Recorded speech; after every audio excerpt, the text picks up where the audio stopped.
is the second webinar hosted by both of our colleges under the scope of Memorandum of Understanding. Without further ado, let's start our program. I welcome Hannah as a George for the prayer song.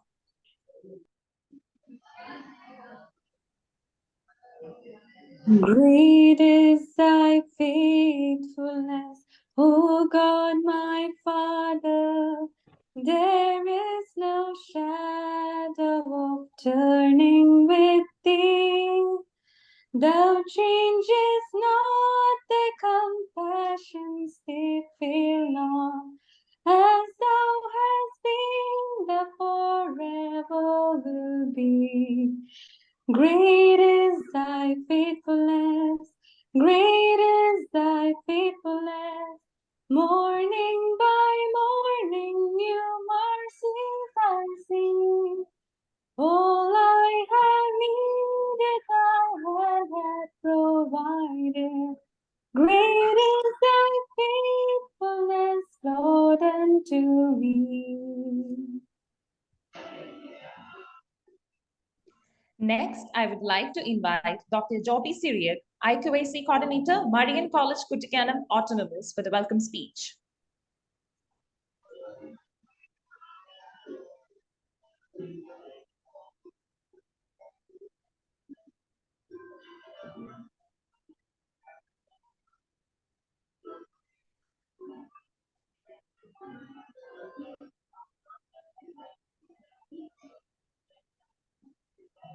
Joby sir? Hello, Joby sir? Am I audible now? Now you're audible. Yeah. Good afternoon, respected resource person and the dignitaries who have joined this program. I would like to greet you with a warm good afternoon on this fine day. And it is a real matter of joy and pride that we have come together once again. We are joining hands once again, two institutions, the St. Paul's Institute of Professional Studies Indore and Marian College, Kuttikkanam in Kerala. We are coming together, we are joining hands in a collaborative endeavor where we are able to advance the learning of our students. Of course, not only of our students, but also the faculty members who are also part of this program. And we have a preeminent resource person with us, Ms. Nisha Jose, who has been associating with Marian College for quite long. And we have very close ties with her foundation, the Wadil Foundation, who is, she founded the Wadil Foundation, and we have close tie-ups with her. She's in fact even an academic program also is being collaboratively offered by Marian College and Wadil Foundation.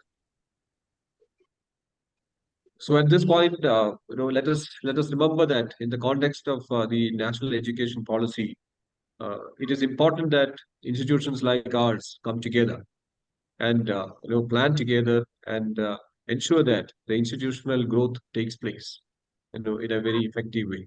So we need to have a vision regarding this, and we need to make sure that our resources are jointly put together so that it helps the growth of our faculty and the student community. And in the long run, let that help in the citizenship building and institutional, and the nation building of our country. Let me enter my responsibility. We have with us the principal of our college, Professor Dr. Ajimon George, Father Manager of our college, Reverend Father Mobi X Mandamblak. He has joined, but that he was very enthusiastic about. He is very enthusiastic about programs like this being collaboratively offered. So I very specially remember his support and encouragement in this regard. And also, I know that the when we look at the St. Paul's Institute into, So we had several interactions with Dr. Meghna Raikar, and also I had an opportunity to interact with the principal, Sister Alice Thomas, also at some point of time where she was also sharing both of them were sharing their enthusiasm in terms of organizing programs of this kind. So I would like to, at this point, I would like to very cordially uh, express my gratitude to the principals, both Sister Alice Thomas and Professor Dr. Ajimo and George, who are actually behind the scenes, but then they are the ones who are actually instrumental in making this program a reality. And also, I especially remember the managers of the institutions, both the institutions, Reverend Father Simon Raj, who is the director of the St. Paul's Institute, and Reverend Father Bobby Alex Mandapalakal, who is the manager of Marian College. And let me very specially welcome uh, Professor Meghna Raikar and Professor Rahat Ahmad, who are here, who are facilitating the program from the side of St. Paul's. And Miss Nisha Jose, she's a familiar face for all Mary Rights. And our relationship, I have already said that we have very warm relationship. And in fact, her presence on the campus has enriched the institution academically. And I'm really happy that she has agreed to be part of this webinar. And I'm very sure that our students who are participating in this program will be benefited out of this program. And the topic, which is also of great relevance in this era of because when we move forward academically, humility at the level, intellectual humility is actually the one of the most wanted qualities which every learner should possess, be it a student or a teacher. So, a wonderful topic, and a preeminent resource person with us. Let this program be a great learning experience for all of us who are participating, both teachers and students. So, with that, with gratitude to all the people who have worked behind it, Dr. Meghna Raikar, Dr. Rahat Ahmad, Ms. Jyoti Jose from Marian College, and the team of students and faculty members who are coordinating this program from both sides. Uh, Welcoming all of them, and with and placing on record the sincere gratitude of the institution to all those who have worked for this. So. Uh, with that, I would like to uh, welcome and uh, welcome all of you here, and let this program be a very enriching experience. Thank you. Thank you, sir. Today, we have with us today the speaker of the day, Ms. Nisha Jose, counseling psychologist and director of Wadal Foundation, Kottayam. Wadal is a registered trust which envisions a society where every individual enjoys good mental health and leads a responsible and authentic life. Their motto is the promotion of personal, intrapersonal, and interpersonal wellness. She is a mental health professional with 13 years of experience. With immense pleasure, I invite you, ma'am, to take over the session. Thank you all. I'm really happy to be with both the community of both colleges, especially when it is from two different sides of a country. And, it's really a wonderful group. I'm also a person who like to, interact and collaborate with people from different cultures and different, communities. It's really an interesting experience. Yes, and since we don't have much time in hand, I would like you to, um, I would like to invite you to the topic without much introduction. And before I start talking about the topic, I would like to see at least a few faces so that I don't get bored. I don't get the feeling that I am speaking to the computer.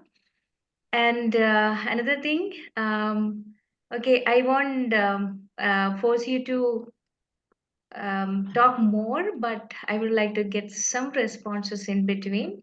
Okay. So that's two things I expect from you. Okay, so let me share.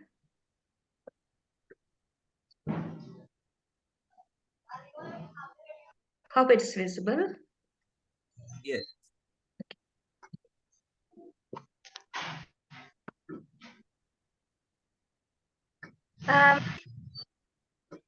First, I would like you to do a small activity. If you have a notebook and pen, can you think of a subject you consider yourself knowledgeable in? It can be any subject or topic, an area you consider you are knowledgeable in. We will have 5 minutes for this activity. All of you can write down. And there are 3 things you need to do about this topic. List 3 facts or concepts you are confident about in this area, about the subject you chose. 3 facts or concepts you are confident.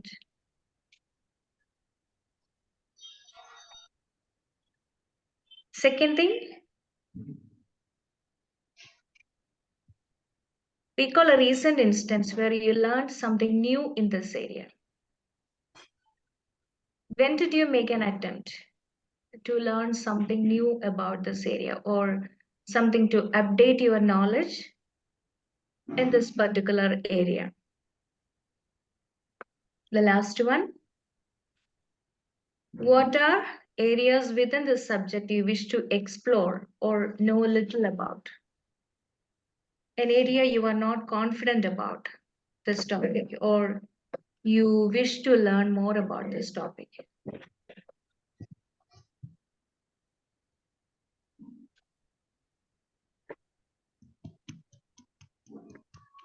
If anyone has finished writing, I would like to listen to 1 or 2 people.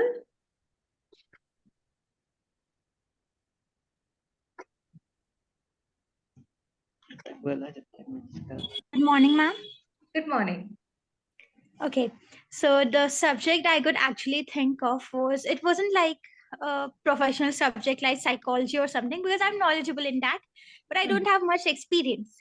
So, Okay. subject that I'm actually experienced is in living an easy life as a lazy person.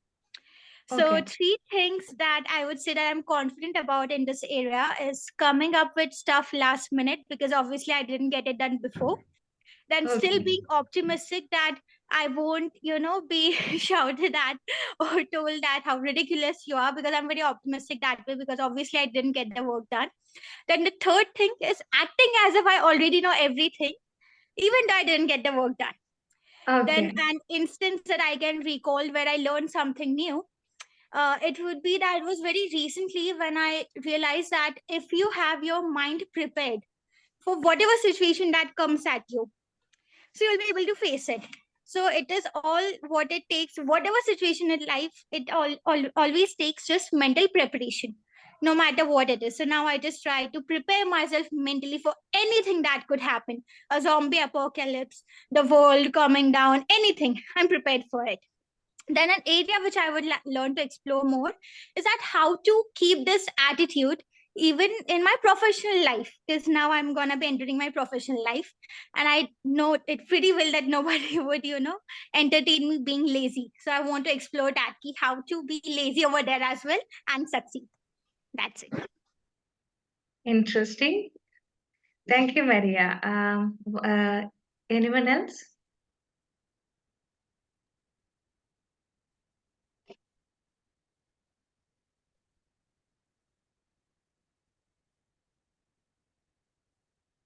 One more person? Or it can be any, if you get any insight about you or the level of your knowledge, you can just share that. Okay, I don't want to force you.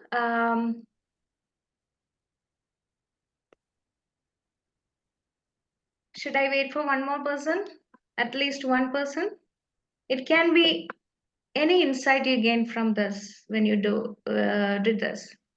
Or we will move to next slide. Maria, I want to ask you, were you aware of these three facts before doing it? No, definitely not. It takes a lot of courage to be able to do that. And I wasn't like that before. So, yeah. Okay, thank you. So, why I selected this topic, intellectual humility, as Joby sir mentioned, it has a lot of relevance in this era. Wherever we look, okay, we are so active in social media. And if you look at social media, we can see a lot of fight happening, right? In the realm of religion, politics, culture, everywhere, a lot of division and fight with each other. And why this is happening? Have you ever thought of why each one is holding on to their own belief and trying to prove that others are wrong? This is where the topic of intellectual humility is relevant. And in many other areas, we will explore that one by one. The key characteristics of intellectual humility. Okay, the first thing is awareness of limitations, recognizing that one's knowledge and understanding are limited and there are things one does not know. Okay, this is very important, right? Why this is important? The awareness of limitations. Because if we don't have the awareness of limitations, we will never try to learn anything new, right? That means our knowledge is closed. We don't have any openness. So when you go through all these characteristics, I don't want you to just listen and leave it here, but reflect on yourself. Okay, and if you can scale your own awareness in your notebook, that would be great. I mean, when you think of the awareness of your limitations, think in a scale of 0 to 10, where it will come, your own awareness.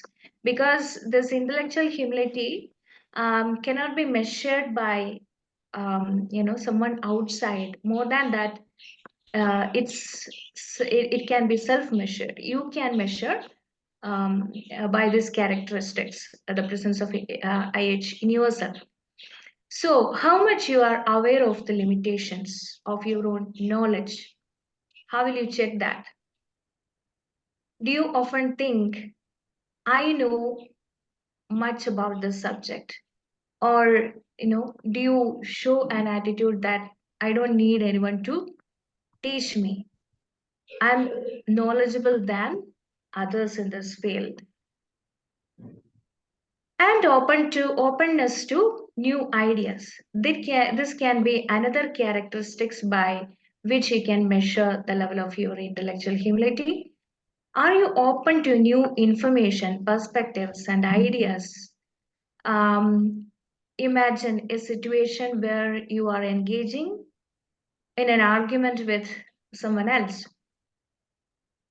How much are you open to the new information? If someone is telling a contradicting information, or if someone is just opposing your belief or attitudes towards something, how openly you accept it, or at least you admit that you can be wrong. There can be other perspectives. So other person's perspectives also can be right. So do you adamantly get into the argument and try to prove that the other person is wrong? So open to new ideas. And admitting mistakes, the ability to admit when one is wrong and to learn from mistakes. Okay, since the time is very limited, I am mixing many things together, okay, so that you will get, I think, something to think about, after this session. So admitting mistakes, when I think of admitting mistakes, I think it has roots in our education system itself. I was thinking about it today. See, what we learn from the small classes onwards to not to make any errors, right? Not to make mistakes. We learn that making mistake is something very bad, and it takes away your self-worth, right? That's why we are taught by our parents, our teachers, that when we do an exam, we should not make any mistake. And making mistake is, that means, the meaning to making mistake is, or proving that you are wrong, is that you are not worthy enough, or you are not smart enough, or you are not intelligent enough, okay, or you haven't learned enough. That's a meaning we are giving to making mistakes, or if someone proves you are wrong. So from childhood onwards, we are learning to not to to prove you are right in everything you do, or in whatever you write or speak. So I think that attitude develop when we grow, and even now we find it very difficult to admit that we are wrong. Okay, admitting we are wrong is something very bad. That means you are not worthy. So maybe because of that, that could be one of the main reasons we are very reluctant to admit mistakes, right? But this is the ability to admit mistakes is one of the key characteristics of intellectual humility and respect for different perspectives. I remember a recent incident where a few people came for a meeting here in my foundation, and two of them were from very high positions. I mean, they were holding um, very high positions in the government, central government level. And the first meeting, there were two meetings, and the first meeting went on like, all others listened to these people and they agreed to everything what these two people said. But after that meeting, one of them told me, Nisha, this meeting is not productive. You know why? What is the reason they told that was not productive? They said there are no arguments coming up. Okay, there are no contradictory statements coming up. I mean, no one is opposing what we are saying. So everybody is agreeing with what we are saying. So that means this is not a productive discussion. So we cannot come to a conclusion, out of these kinds of discussions. We need to be more productive. So different kinds of opinions should come up. I was really, wondered by these comments. And anyway, the meeting which happened in the afternoon became as they expected. There were a lot of conflicting statements, but different perspectives and opinions. And I saw this person's face, so happy after this discussion. It taught me a lot. Like, yeah, think of yourself how it would be if we are leading a discussion or meeting.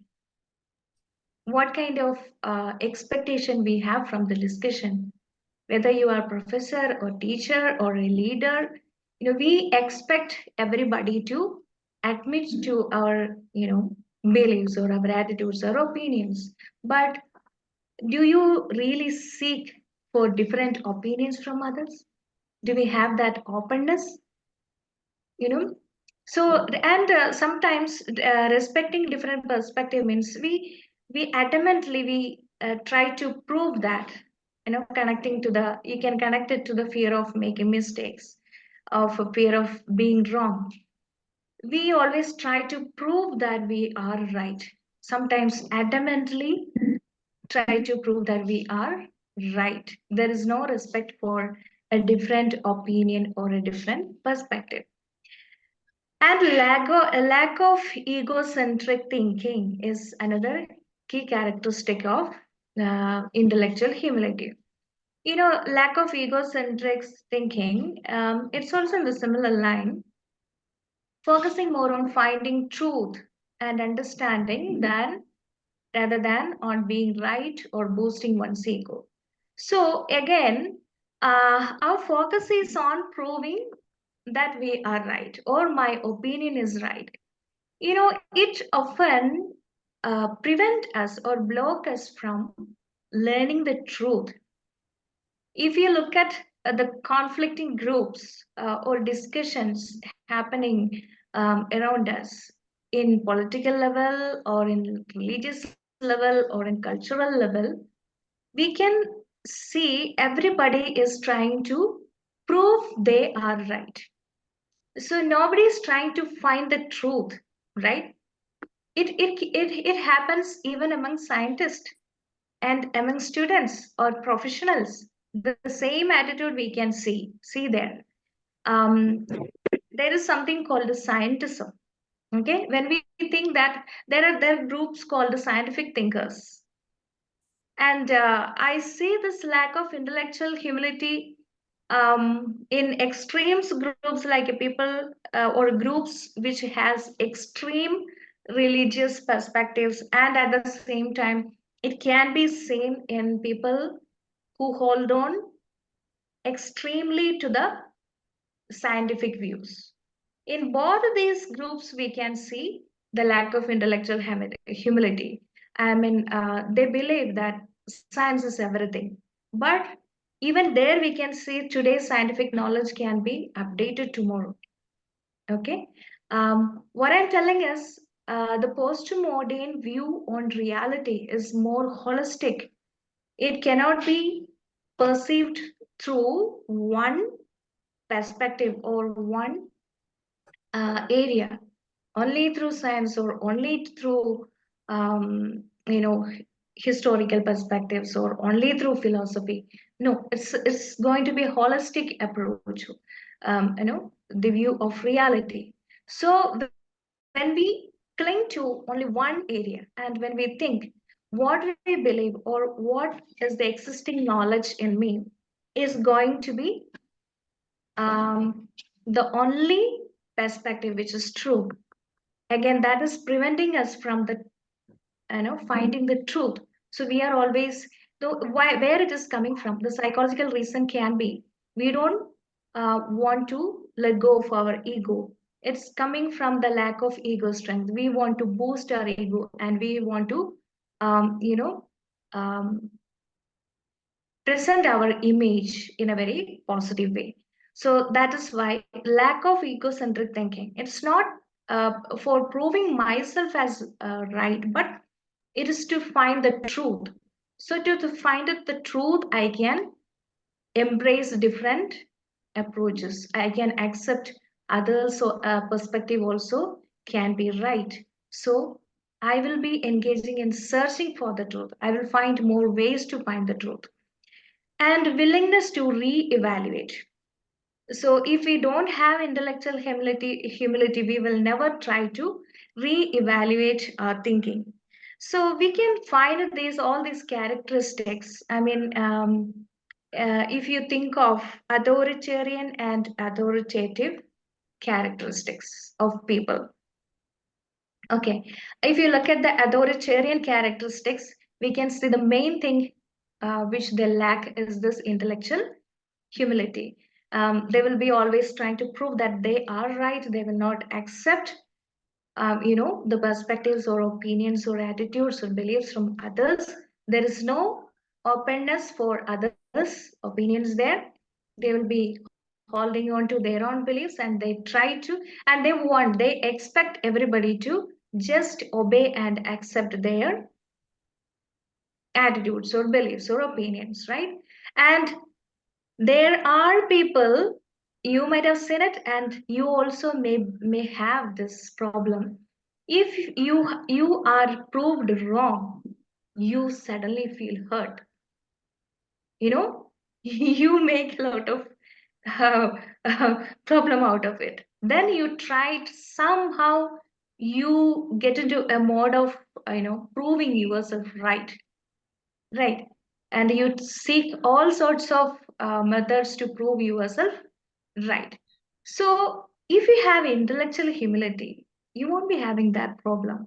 I mean, we are ready to re-evaluate, our opinions or our beliefs. It can be wrong. What is wrong with re-evaluating and adapting a new belief? So it needs intellectual humility. So these are the main characteristics of intellectual humility. And importance of intellectual humility. When I go through these points, it can be a little overlapping. So I'm not going to explain everything, but you can just go through the headings. What is importance? What is the benefits of intellectual humility? So it facilitates learning and growth. You know, um, Intellectual humility encourages continual learning, also recognition that there is always more to know and understand. When I think of this, there is a professor, a retired professor, who is a friend of mine, and once when I visited them, it was very interesting the conversation which happened among us. He and his wife, they were talking about uh, you know the earlier days. So when this professor wrote the proposal to his wife, the wife was telling that day, it was only one thing I demanded from him.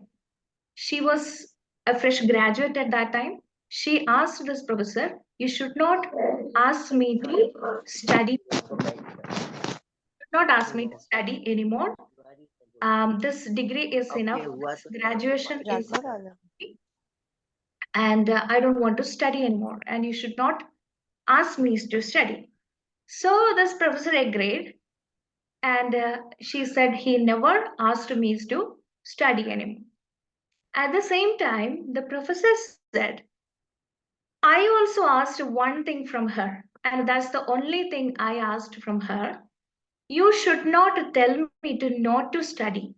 Okay, you should not ask me to stop studying. And this professor, he's still learning. After the retirement, I know he has a PG diploma in one topic, I think in counseling and psychotherapy, and he has another PG in psychology, and he has an MPhil in social work or psychology, and he has taken MSW also. Okay, still he is doing some course.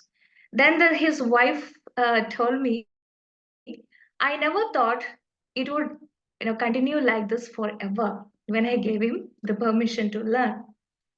So, what I find very interesting about this professor, what is very touching for me, whenever he talks with others, even when the youngsters, I'm much younger to him, but when he comes and talks to me, the humility which I see in his words, the way he listens to us, the way he try to, learn new things, it's really inspiring and motivating for me. Still, because he has the awareness that still the knowledge is limited. He can learn. He has a need to learn and know more. So, and in every field, if your knowledge is not updated, especially in this field, in this era, you know, all subjects are undergoing a lot of researches and new innovations are coming in every field, right? So some people, if they are satisfied with their knowledge, you are not going to update your knowledge. You will be reluctant to, get into new courses and study more, and you'll be stagnated there. And that will definitely affect your growth in your professional and education field also, and in your personal growth also. This is a changing society, right? This is so fastly changing society.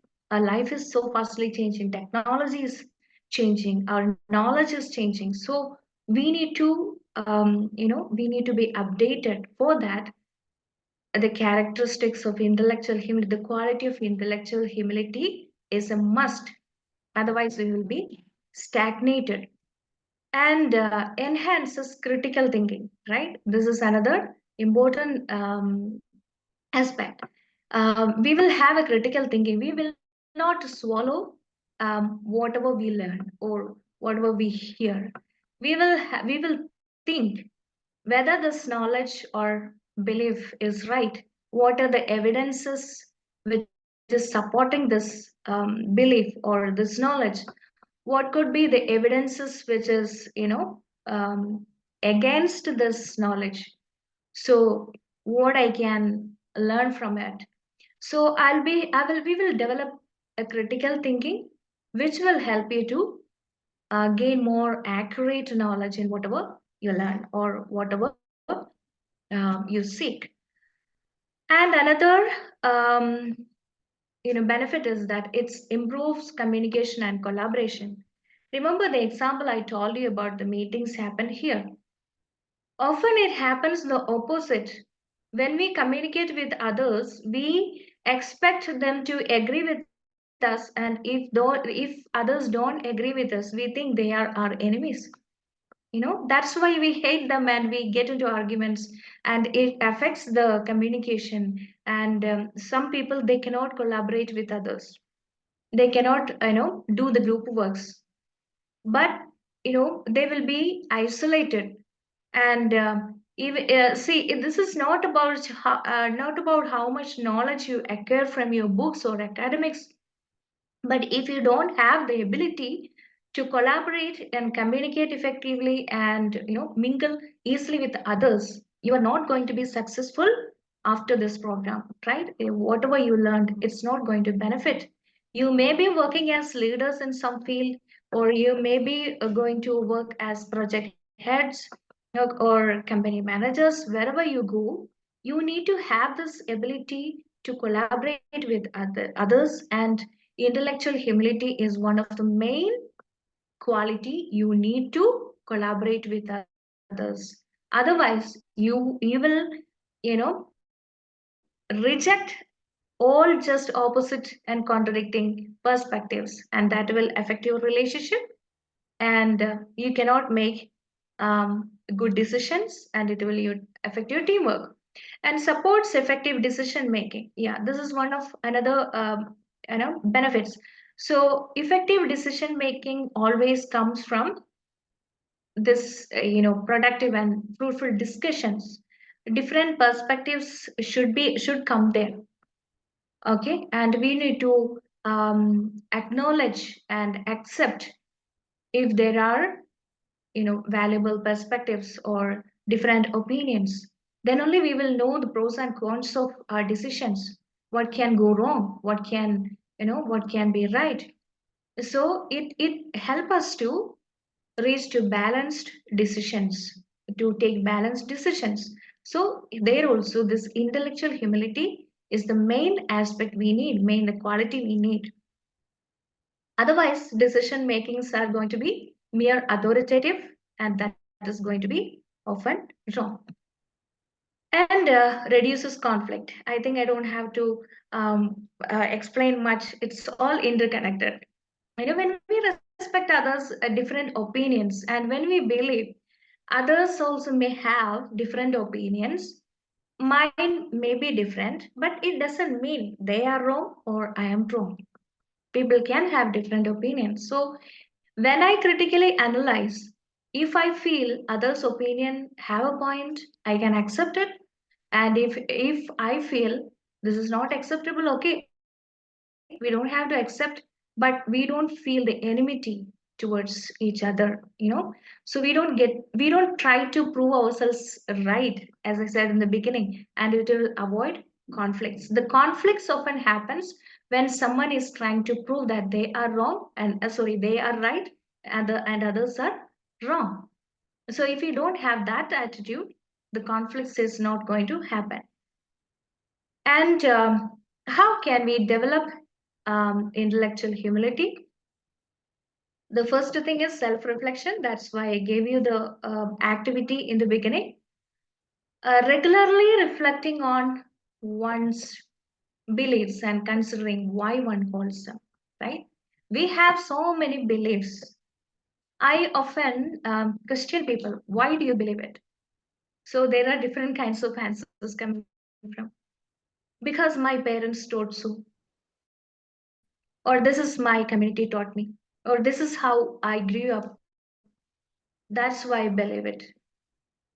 Okay, and I tell people, okay, it's okay. You started believing it because you grew up in such a culture or others taught you. But as an adult, you need to reflect on your beliefs. Why? If you don't have a concrete and convincing reason for your own beliefs, you are more likely to um, you know feel conflicted or confused about your beliefs. So you need a self reflection every day or about everything you believe or you hold on to. Why I believe this, or why this attitude. So instead of uh, proving that I am right, okay, why I need this belief or why I hold on to this belief. So if there are no specific reason or convincing reason, I will have the flexibility to change my belief or attitude. So that brings the openness again. And seeking diverse perspective, I think this is a bit repeating, so I don't want to explain it. So we will. So if this self, I think this comes from the self-reflection. When we reflect on ourselves and the reasons for our beliefs, definitely we will seek diverse perspectives, right? Is there anything evident against my belief, or is what are the supporting facts? So is there anything different about this? So we will seek different diverse perspectives, and it will be a lifelong learning. Yeah, I don't want to repeat it again. It's going to be lifelong learning. We always feel like updating our knowledge. We'll always have a thinking that our knowledge is limited. We need to know more. And mindful communication. This is another important thing. I told you about the professor.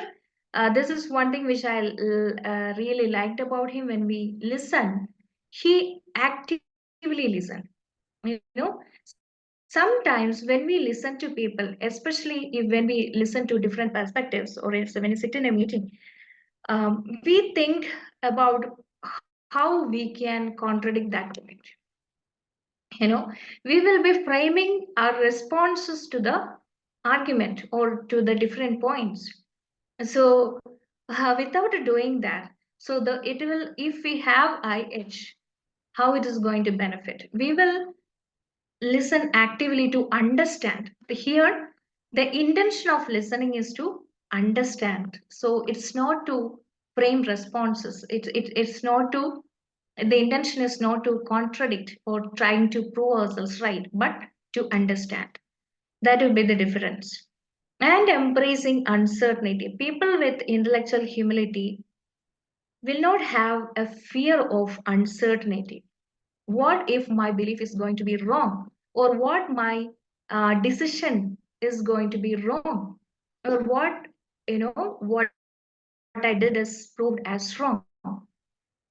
People with intellectual humility will not have that uncertainty fear. We will be ready to embrace the uncertainty, because we don't have the demand of being right all the time, right? We can be wrong, we can make mistakes. So it's okay to be wrong. So we don't have the fear of uncertainty, okay? But we will take it as an opportunity for learning. These are the benefits of intellectual humility. And I would like to reflect you, or keep this image of the iceberg when you reflect on your IH. Like our knowledge is knowledge about any area or any subject is like an iceberg. Only 1/3 will be our awareness about the topic, but the most of the part will be unknown to us. So it will be good if you check your knowledge for self-reflection. If you divide your knowledge into three areas. The things I know very well about this topic, the things I know a little about the topics, and things which is really unknown for me. So you will find out the unknown part will be the most huge part about our knowledge. Okay, with this image to reflect on, I am winding up this session. So this was a small session. I think I could give you something to think about. So thank you once again for both the institution, for the Marian College and St. Paul Institute Indoor. I was really happy to be with the group. Thank you, and thank you for listening actively. Thank you, ma'am. It was really nice to hear all this knowledge. Now we have a question and answer section. So if any of the students would like to ask any questions, can ask now.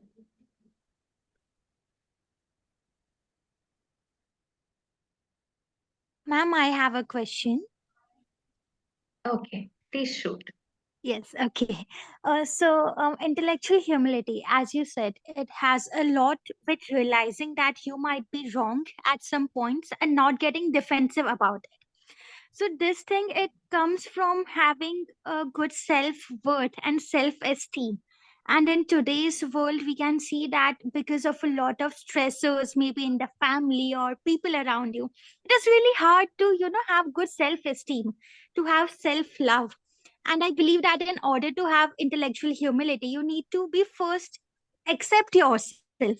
And then only you will be able to be okay. It is okay for me to be wrong at times. So, what tips would you suggest for, loving yourself more or for self love?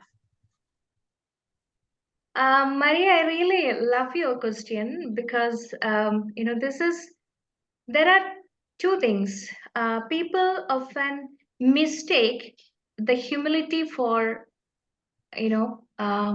lack of self confidence or inferiority, especially in our culture, right? So that could be one thing. Like humility is not lack of confidence, but humility, what really is accepting ourselves as we are, the acceptance of reality, right?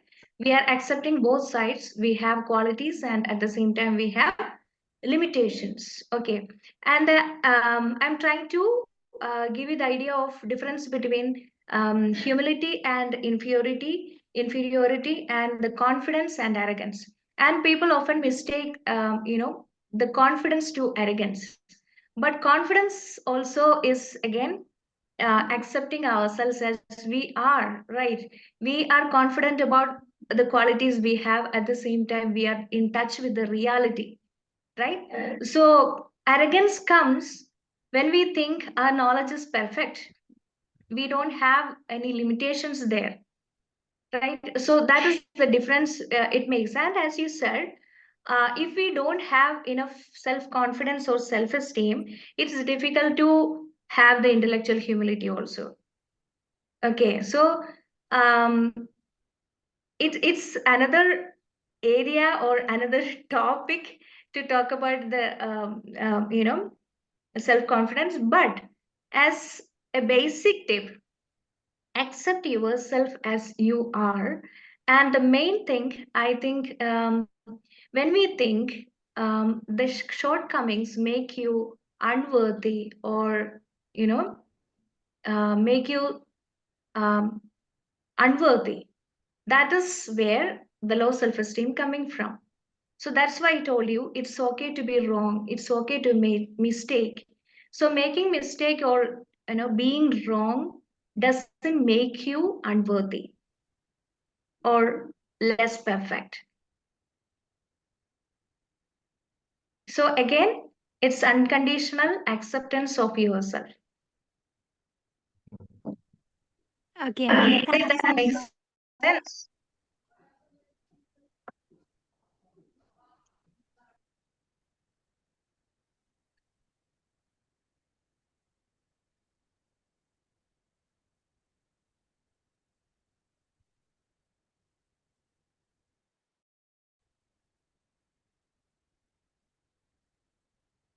Any more? Is there anyone else who would like to ask any questions?